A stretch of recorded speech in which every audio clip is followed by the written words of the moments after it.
Hey, how's going on guys? This is Shihab and this is my review of HTC Desire 826. So starting with the design, HTC took their conventional route. They put the speakers in the forehead and chin, and the microphone is hidden in the bottom speaker mesh. You can't even see it. Also, just like the HTC flagship HTC M9 and M8, you also have your notification LED somewhere in the speaker mesh. And top of your forehead speaker mesh, you have your front facing cam and two sensors. The front facing cam is 13 megapixel, more on that in a minute. As you can see, the sensor beside the 13 megapixel camera is lighting red, but you can't see it with your naked eyes. And right above the chin speaker, you have the HTC branding. At the bottom, you have USB port. At the top, you have 3.5mm headphone jack. At the right side of this device, you have your volume rocker, and underneath the volume rocker, you have your power switch. The volume rocker is not very tactile or not very mushy either. It's okay. And same story goes for the power button. It's not the best feeling switch. And at the left side, you will find a flap, and underneath the flap, you will find your two SIM card slot and one micro SD card slot. And at the back of the device, you have your 13 megapixel rear shooter with LED flash. So design is quite good, but how about build quality? First of all, it's a mid-range device, so you shouldn't expect a premium build quality like flagship phones. The back sometimes feels little squishy, but rather than that, it's a very sturdy and solid feeling phone, because we all know HTC is always good with their build quality. And talking of build quality, the side rail, which is not metal, not plastic, it's a rubbery kind of material, which is good for holding this large phone, though it not feels premium as metal side rails. And there is another particular problem with these side rails, especially with the material choice HTC made for this phone. It's a dirt magnet.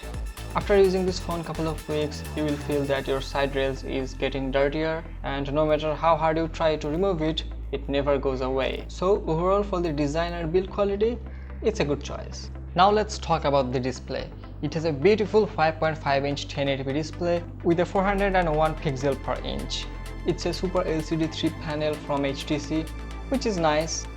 Brightness and contrast are good, whites are white, black are steeper black, and the color is beautiful. The colors are rich.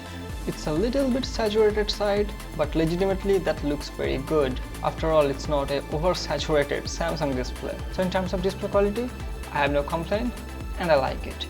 Now let's move on to the hardware and the software. It's running QualcommSnapDragon 615 chip with Octacore CPU.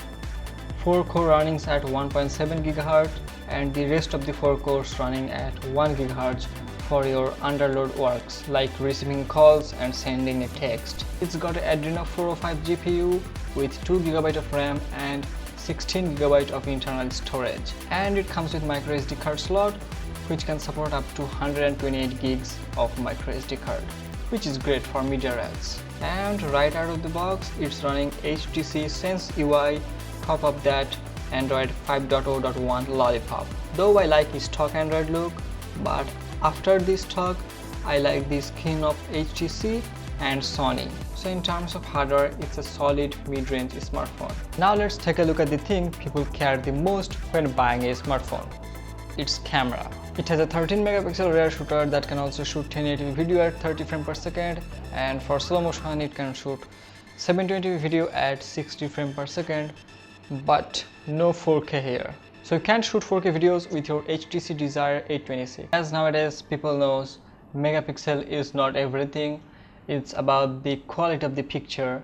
So how good the pictures are. If you want to know more technical about the camera, it has a aperture of f2.2 lens and the focal length is 28mm, and the sensor is back illuminated sensor, or in short BSI sensor. In broad daylight, it's a very detailed camera, but I have seen the highlights are blown out most of the part. So it blown out the highlight, but it picks up the shadows quite well, and in a shot, as you can see, the highlights are totally blown out, but some of the shadow areas are recovered quite well. And besides of highlight and shadows, the dynamic range is not quite good. I mean, it's okay for sharing your photos with your social accounts like Google+, Twitter or Facebook, but for photo enthusiasts, I think this is not your cup of tea. Again, the shots of daylight without upscaling or zooming is quite good. It starts to suffer when lights gets dim. There is a tons of noise in the low light shots, and the photos looks little bit warmer side, which is more visible when you are shooting videos. And check this video, you can see example of video quality and the audio quality. This portion of this video was shot with the rear camera of HTC Desire 826, and the audio you are listening is coming right straight out of the HTC Desire 826. Now I have talked about dynamic range, shadows, highlights, but what about the detail and the autofocus elements or autofocus areas, or bokehs, no matter how we want to call it. So in a tiny mobile sensor and with a f2.2 aperture, it doesn't make a very quite good blurry out of focus background or bokeh, but the in focus shots looks very sharp and crispy, and there is a reason for that. After taking the shot, when image is processing inside your phone, it's over sharpening your image a little bit, and that's visible when you zoom in out of the focus areas. You can see the hard edges of the lines, which should be rendered creamy and smoothly. But hey, it's a phone camera, and after all, it's a very good camera, as you can see. It doesn't focus quite close as I expect for some macro fun or macro photography, but that's just me. And I have talked a lot about the rear camera. At the end of the day, it's a very nice rear camera. You can put out from your pocket and snap picture, and that's it. Now let's jump into the front facing camera, which is also a very highlighted feature of this phone. So at front you typically get two types of camera.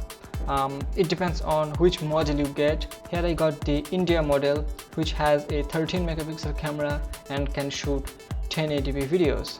But if you are getting Hong Kong model, in that case you will get a 4 megapixel ultra pixel camera, which also can shoot 1080p videos, and the sensor size is 1/3 of an inch, and each pixels are 2 micron, which will help to gather tons of light when light is really low. But no matter which route you go, both front facing cameras are top notch, and at this price point it takes a very decent qualities selfies, decent qualities video vlog, so I have no complaint about this front facing camera. And here is a front facing vlog where you can see the audio quality with the video quality. And the front facing camera is sports in 13 megapixel, and as you can see, this is the front facing video camera quality. Now it's time to check the sound quality and the battery life, and listen some of the sound quality.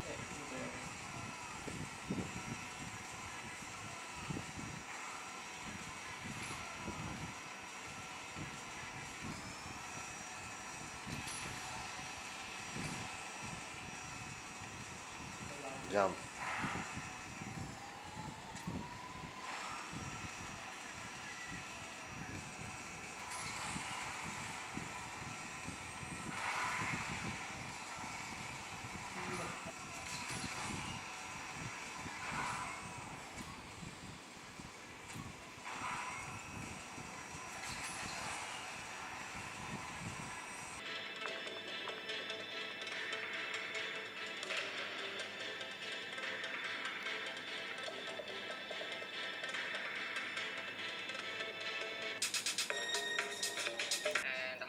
Cores, how much clock speed you need, all kind of stuff.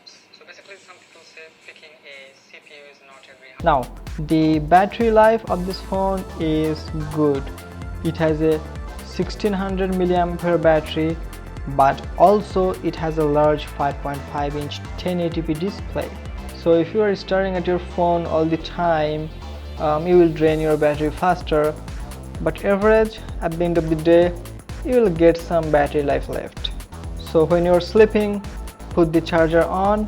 When you wake up, the phone is full charge and you are ready to go for a full day. Moderate usage, snapping some picture, playing sometime games, browsing net, and of course talking and texting and Snapchatting, messaging, all that stuff.